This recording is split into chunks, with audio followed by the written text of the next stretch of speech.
ঈদুল আজহার ছুটিতে পরিবার পরিজন নিয়ে রাজধানীর জাতীয় চিড়িয়াখানায় ভিড় করেছেন হাজারো দর্শনার্থী। সকাল থেকেই বিভিন্ন বয়সী মানুষজন, বিশেষ করে শিশু কিশোরদের উপস্থিতিতে মুখর হয়ে উঠেছে চিড়িয়াখানার প্রতিটি প্রাঙ্গণ।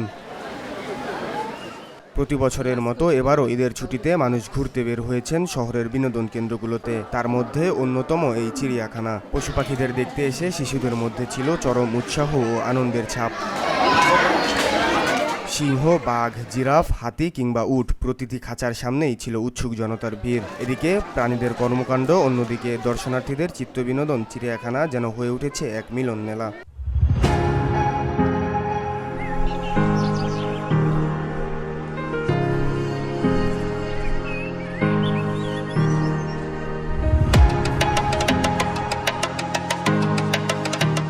ঈদের ছুটিতে পরিবারের সঙ্গে একটু নির্মল সময় কাটাতেই বেছে নিয়েছেন চিড়িয়াখানাকে। শুধু শিশুরাই নয়, প্রাণীদের দেখে মুগ্ধ হয়েছেন বড়রাও।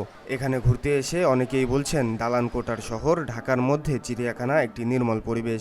ঈদের সময়গুলো কাটাতে ও পরিবারের সাথে উদযাপন করতে এখানে এসে ভালোই লাগছে। ওয়েদারটা খুবই সুন্দর, ঘুরলাম, আমরা অনেক এনজয় করলো।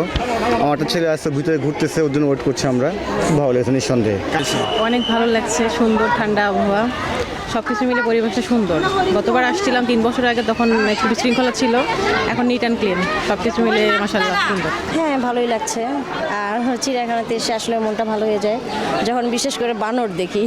ঢুকছি কেবল, এখনো দেখলাম বানর, দেখলাম এই পাশে যে পাখি টাখি দেখতেছি। বাঘ, সিংহ, বাদর, গন্ডার, ভাল্লুক, হরিণ সব দেখেছি। অনেক ভালো লাগতেছে, বাচ্চা নিয়ে আসলাম, ফ্যামিলি নিয়ে আসলাম, অনেক ভালো লাগতেছে। হ্যাঁ, অনেক গরম, এমনিতে ভালো লাগতেছে কিন্তু অনেক গরম। ঈদ উপলক্ষে চিড়িয়াখানার এই ব্যতিক্রমী পরিবেশ দেখলে বোঝা যায়, পরিবার নিয়ে সময় কাটাতে এখনও অনেকের প্রথম পছন্দ হয়ে আছে প্রাণীকুলের এই রাজ্য। শাহরিয়ার জামিল নূর, ভিওডি বাংলা, ঢাকা।